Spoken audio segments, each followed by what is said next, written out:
朋友们，在当下的时空节点呢，有很多的修行人都存在一个误区，那就是认为修行是为了更好的离开这个世界，也就是所谓的为下辈子做准备。其实，如果是为了将来可以顺利的离开，然后呢，再回归于所谓的宇宙中心，或者呢，再去往某个极乐世界等等这样的目的，所以才去坚持服务众生，或者坚持念诵佛号。当然了，这样至少呢可以让你不落恶果，但是呢，它同样也很难让你获得真正的内在提升和觉悟。从某种意义上来说呢，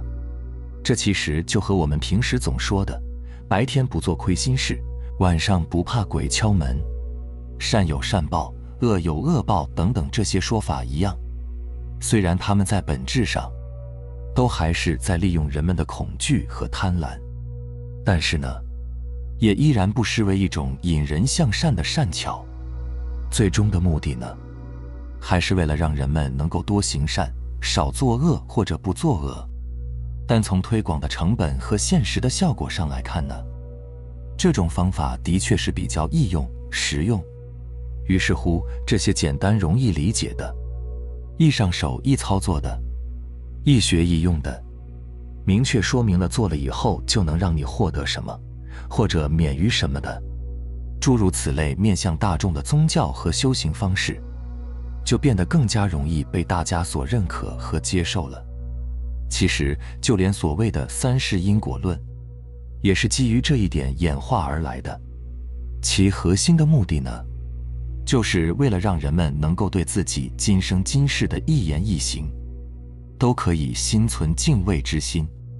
你看，就算这辈子你能逃脱法律的制裁，法律看不见，也有神灵可以看得见、听得见。就算这辈子你可以逃脱因果的惩罚，那么来世你也跑不掉。这样呢，无疑就可以让人们对自己的负面的、危害社会和他人的行为，都产生出了一个无形而又强大的自我约束。我想，这大概也可以算是宗教对于这个社会积极有用的一面了。至于无论是为了最终回到宇宙中心，还是为了最终可以顺利的离开，这些说法或者教义呢，它们都有一个显著的共同特点，那就是你根本就无法在当下的真实发生当中，甚至是在你的整个生命过程当中去验证它，不是吗？既然不可知，那便是无须知。孔子就曾经说过，未知生，焉知死？如果不知道如何让自己在完整而自由的意识下活着，那么你在思维或者说无意识下所创造出来的这些梦幻泡影之中去讨论生死，去讨论如何离开，去讨论离开之后你将要去往哪里，又有什么意义呢？孔子之所以会这样讲的目的呢，就是为了不把人引向不可知的未来，不让人陷入到思维对未来的联想之中。同样的，真正意义上的佛家和道家也都不会如此。就拿佛家的持咒和诵经来说吧，我们都不能是为了获得某种既得的好处而去做这件事，比如所谓的消除业障、积攒福报、驱灾避祸，甚至是将来死后可以不下地狱、不堕恶道，获得一张去往极乐世界的通行证等等。如果是抱着这些目的去持咒诵经，那么这就和你为了能换来福报、抵消曾经的罪过，去烧香拜佛、去有所住的布施、去放生一样，最终也并不可能因此得到任何内在境界和修为的提升。当然了，这也一定和真正的修行沾不上边，因为这其实还是在助果助念之上的凡夫行为。虽然这比作恶稍强一些，不会让人落得恶果，但是这样的行为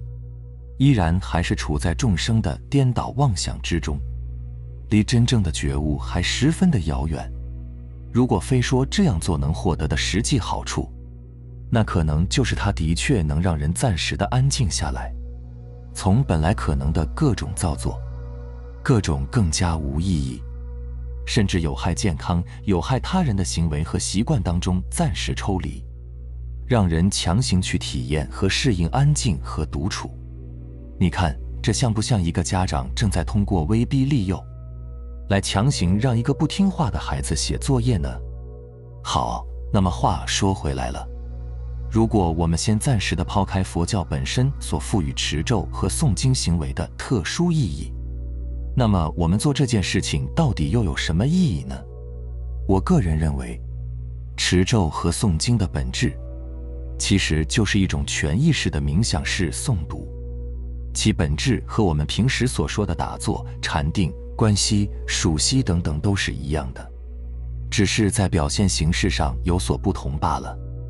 它们其实对于真正的修行者而言，都属于具体的修炼定力，让意识归位的修行方法。所以当你在持咒诵经的时候，要意识到，你并不是为了要从中得到更多的信息和知识，而是你要随着你的念诵，让自己进入到一个全意识的与思维完全解绑的状态。而这种状态是一种超越了你的二元化思维的状态。在这个过程当中，你并不需要进行任何的思考，你的头脑里也不应该有任何的思维活动。事实上，这就是为何大部分的咒语都只是直接从梵文音译过来，而不是把它们的意思翻译过来的原因。因为只有这样，当你在念诵它们的瞬间，才不会让你的思维自动化地产生反应和联动。因为这些你认知以外的文字组合在一起，在你的头脑里就很难拼凑出一个具体的意思和画面。也就是说，它们并不会在你的头脑里成像。既然不成像，那就不会起心动念。于是乎，就让你达到了一种出离头脑、超越思维的状态。这就是为什么虽然你在反复地诵读一些咒语和经文，但是每一次你都还会产生出新鲜的感受，你甚至还会在诵读之中体验到顿悟时刻的原因。你看，这就是佛家智慧的一个具体的表现。它所讲究的是机缘，是自悟。另外，当你明白了其中的奥义以后，你自然就会懂得，你最好要慢慢地去诵读这些经文和咒语。你甚至可以随时地暂停一下，去享受通过诵读这些咒语而进入到的短暂的宁静，而不是一味地去为了完成而完成，为了诵读而诵读。如果像去完成某个任务一般的过程中不断地去想着念了多少遍，还剩下多少遍，或者是在心里想着自己通过今天的诵读又得到了多少的好处，又向开悟涅槃靠近了一步等等诸如此类，这样其实你只是在浪费时间。最后，如果从玄学的角度说持咒可以驱妖除魔、消灾化业、获得福报的话，希望你听了今天的内容后可以悟到，它真正驱逐的是那些存在于你头脑之中的，取代了你的意识，一直被你认同着的各种恐怖虚假的思维幻想。而它真正让你获得的，其实是你意识的临在，还有定力的提升。明白了吗？其实儒释道乃至于东西方最高等智慧的交汇之处呢，就在你所能把握的每一个鲜活的当下。而当下呢，不存在任何你对于未来是否能得到什么，是否能变成什么，是否能免于什么的期待、幻想、担忧和恐惧。当下只有自在和安宁。而每一次当你打破了思维的认同，破除了习气的驱使，拥抱良知，回归本心的时候，你便都是安住于此刻当下了。那什么是拥抱良知、回归本心的状态？举个例子，假如在你去上班工作的路上，恰巧呢从你对面来了一个盲人，他拄着盲杖，顺着盲道呢朝着你的方向走过来。恰巧呢，你与盲人中间那个盲道上停了一辆单车，而这时候呢，恰巧四周又无人，只有你们2个。而此刻的你呢，看到这种场景，心中没有一丝的琢磨，本能的就把单车挪开拿走了。而你做这个挪车的动作不抱任何的目的，不掺杂任何的私欲，心中完全无我的那一刻，你的良知就是光明的，你就是佛。而那一刻呢，你的心与释迦牟尼佛的心并无二样。当然了，千万别回神。而这种状态呢，不可琢磨，不可惦记。一琢磨，过去心不可得；一惦记呢，未来心又不可得；一刻意呢，现在心又不可得了。这个例子呢，有点极端。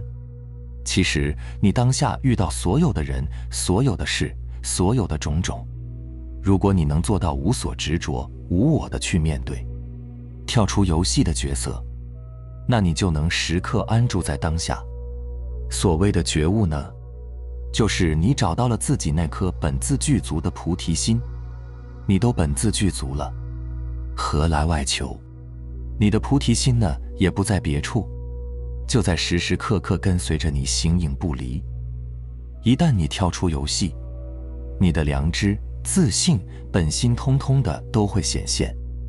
为何佛家会说缘起性空？为何儒家会讲尽人事而听天命？为何道家又会讲顺其自然，无为而为？其实这都是在告诉你，只有当你放下了对一切结果的执着之后，你才有可能真正的走向觉悟。明白了吗？好了，非常感谢你能看到这里，希望能对你有所触动和启发。我们下期再见。